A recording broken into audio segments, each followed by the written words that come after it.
what if there was an asteroid out there, comet, whatever you want to call it, and it was this big? How big would the creature have to be to have this body part?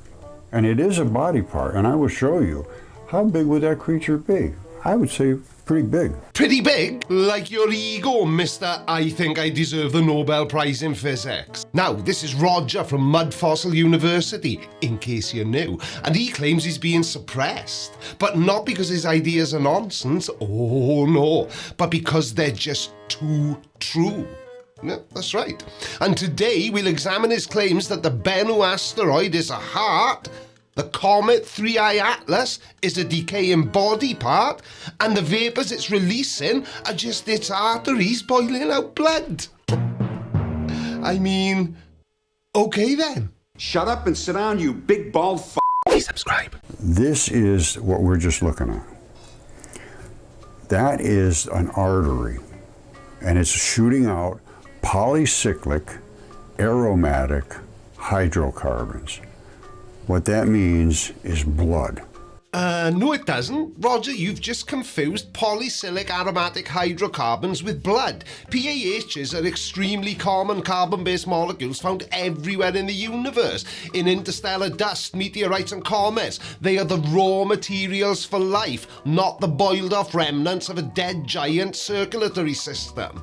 Now, let's take a look at Bennu, which we've spent billions of dollars, or at least way over $1 billion, to examine, and it's been here for 2 years, and they still can't see what's in front of their face. I know, Roger, don't talk, stupid bloody scientists relying on actual science instead of just pointing at the computer screens with feathers. Now, what they are looking at, how can we better understand the diversity and characteristics of what's on Bennu by examining these boulder features at various spatial scales. Well, let's look at them from their tiniest little bits that they brought back.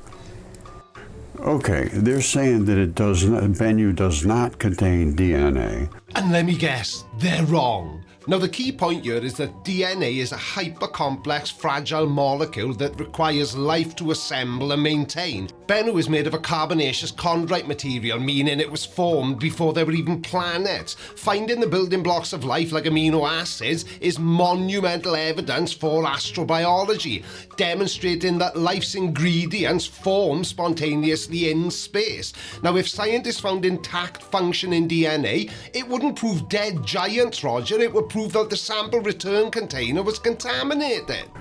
But they contain the building blocks for DNA and RNA, all 5 nucleobases. Those are very complex little molecules. NASA OSIRIS-REx mission returned these samples, which also include 14 of the amino acids, which are also complex, used by life on Earth.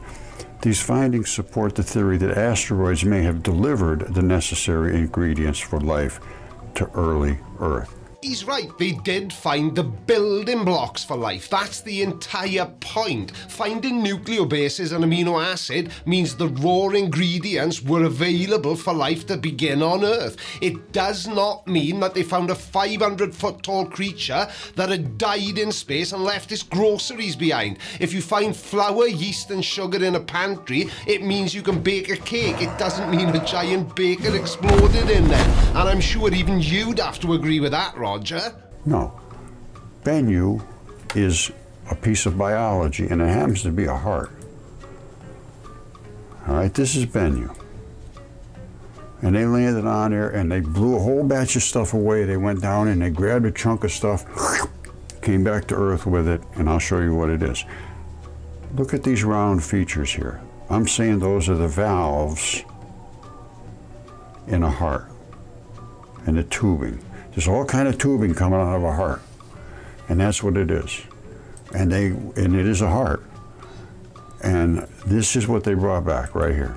If Bennu were a heart, it would be the greatest anatomical failure in the history of cardiology. And a 500-meter wide biological organ. Why am I even entertaining this? And a 500-meter wide biological organ would have collapsed into a smear of organic sludge under the slightest heat or UV radiation exposure over billions of years. And I won't even bother bringing up the fact that if Bennu was a heart, it would have come out of a living being that would have been at least 2 kilometers tall. Get a grip, Roger, will you bonehead? These are what is called sarcomeres. They pull in and out like that for muscle. This is the rope muscle that wraps around the heart. These are the sarcomeres. These are the membranes that are on top of each side of the sarcomere so they can slide amongst themselves and the muscle can contract and so forth. The sarcomere, that's a complex fundamental unit of muscle tissue made of proteins like actin and myosin. They enable contraction. You should have just stopped there, pal. But you do like to add a smattering of crazy to your explanations, don't you? But here's your problem. The asteroid Bennu is made of rock. If you put a heart muscle cell through the process of being baked, frozen and irradiated in space for 4.5 billion years, you don't get a perfect slidable rock membrane. You get completely destroyed organic mush. Comparing a chunk of space rubble to the microscopic, highly ordered protein structure of a sarcomere is like comparing a brick to a computer chip. Both are matter, but one requires incredibly complex biological programming to exist.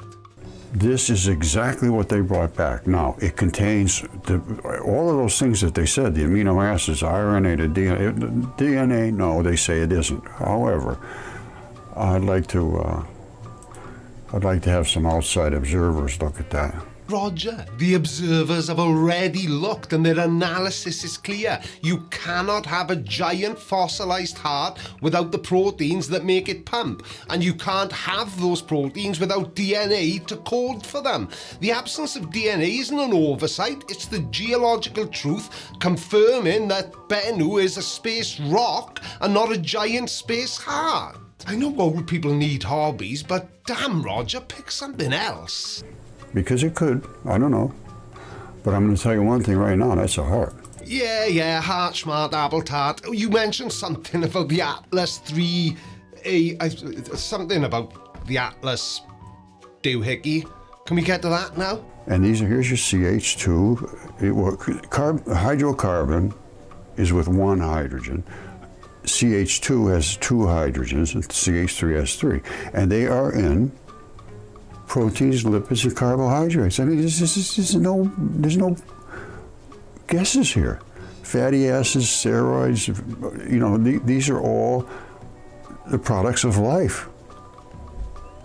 All the products of life. Well, the only guess here is Roger's assumption that hydrocarbons are exclusive proof of giants. Yes, CH, CH2, CH3 groups are the structural backbones of proteins, lipids and carbohydrates. But guess what, Roger? They are also the building blocks of petroleum, tar and industrial plastic. They're found everywhere carbon is present and reacting. You're taking a basic fact of organic chemistry, the carbon bonds to hydrogen, and trying to use it as conclusive evidence for extraterrestrial anatomy. You're off your head, pal.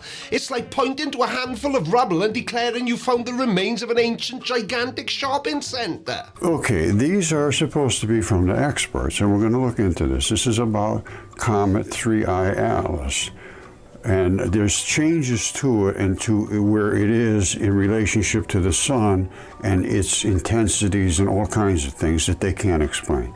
Yeah, the Comet 3I Atlas is behaving unusually, but the scientific explanation is rooted in sublimation physics and its unique composition. It has a high ratio of carbon dioxide compared to water, which means it outgasses violently and unpredictably as it approaches the sun. And the blue colour is likely caused by solar radiation exciting gases like dicarbon or cyanide. This is not a giant throwing a tantrum, Roger. It's an interstellar relic with a unique chemical cocktail behaving differently than our local boring old comets. Unexplained in science just means we haven't finished the modelling yet, not that it must be a giant piece of space meat. Human DNA detected in 2 billion-year-old meteorite, and this is about Bennu, which I'm going to show you in a minute. And it's just nothing more than biology. Just as, if you can dispute that this is biology and the chemistry, the anatomy, the whole shooting match, you cannot dispute this. If you can, dispute it.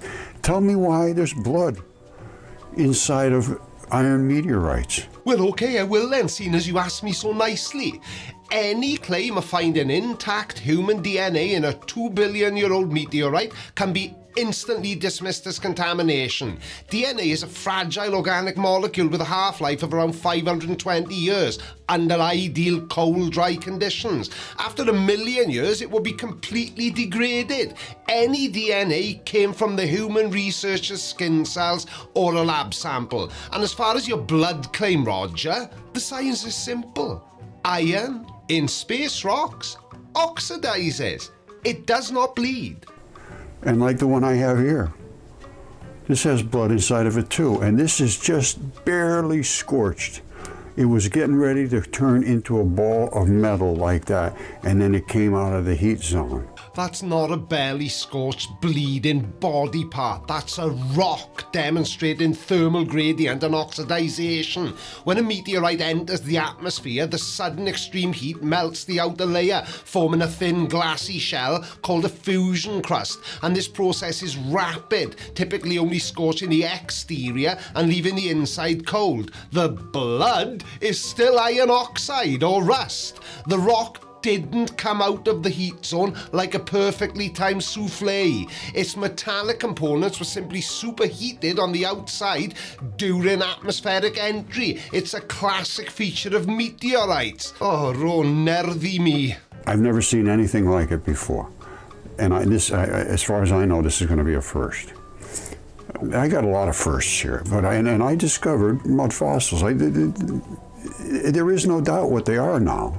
It's just the ability for people to accept what is in front of their eyes. Big whoop, so you're the man who discovered something that isn't real. Let's all give Roger a round of applause. When a phenomenon is truly a first, the discoverer submits the data to be independently verified and peer-reviewed. That's the mechanism of science. When somebody refuses to engage with, geology, chemistry, physics, and instead demands that people accept what's in front of their eyes, they aren't presenting a breakthrough, they're reciting a conspiracy talking point. Roger's firsts are simply his original misinterpretations, and the reason people won't accept them isn't because of lack of ability or understanding, it's due to a lack of evidence and having just the tiniest working knowledge of actual science.